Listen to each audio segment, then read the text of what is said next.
Okay, you start asking these questions. What do you do now? What do you do best? What's the first next thing you should do? And be thinking about it. So what we recommend is that you get a foundation in everything. Spend about, 30, 40 hours reviewing all the areas generally of project management so you know what is going on within it, right? And what are the general areas? Well, first of all, there are 5 general areas. How do I get projects approved? How do I plan them? How do I lead and direct work? How do I analyze and apply change? And how do I close, right? Those are 5 groups or domains.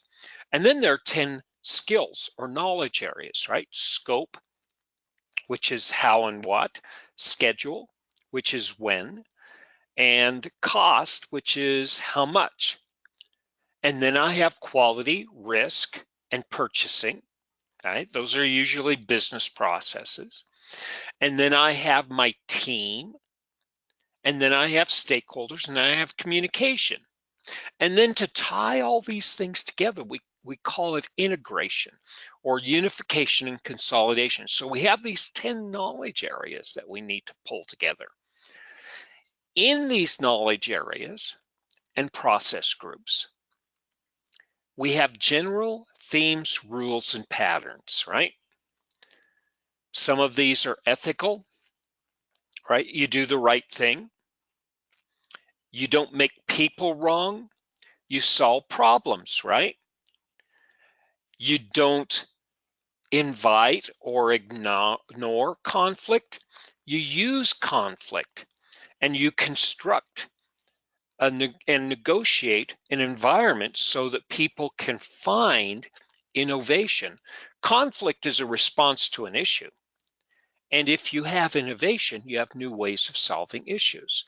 So we find these patterns in the material we're studying. And then there are tactical patterns, right? What happens when a risk you didn't identify pop up? Okay, yeah, and we find these. And strategic, how do I take this data and turn it into information and turn it into reports so I can make decisions about the future? And there are other patterns that we observe too when we go through this material, and we spend this week just reviewing all the content and the material. There's something called a deliverable that every project has. It's something you hand over at the end of the project, right? And it goes through various stages. And there's commonalities to each project where you create the deliverable, and there's some general approach to creating the deliverable that applies to all projects. And then you do some quality analysis, right? Is everybody doing the work correctly? And then you do some scope analysis. Are we completing all the work? And then there's some formal approval and transition of the deliverable at the end.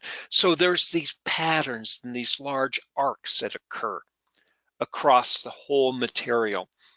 And then there's change, general change. How do we approach this, right? What do we do when there's a change that's requested? Do we just apply it, or do we need to perform some type of analysis? And how do we know who makes decisions on these changes? And how do we know whether a change is a good thing?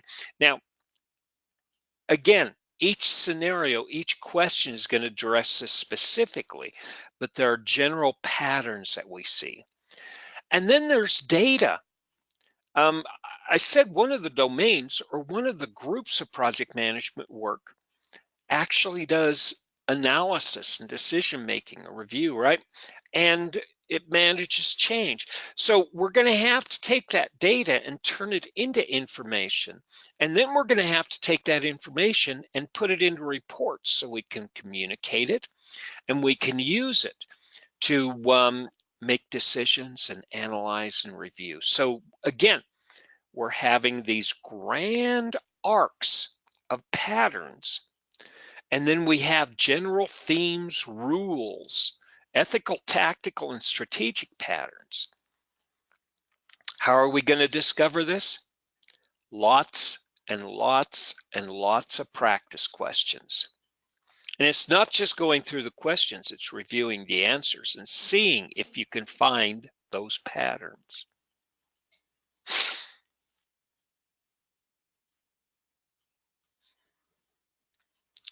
It's not enough to just go through the questions. If you're a project manager, you're going to actually look at your response.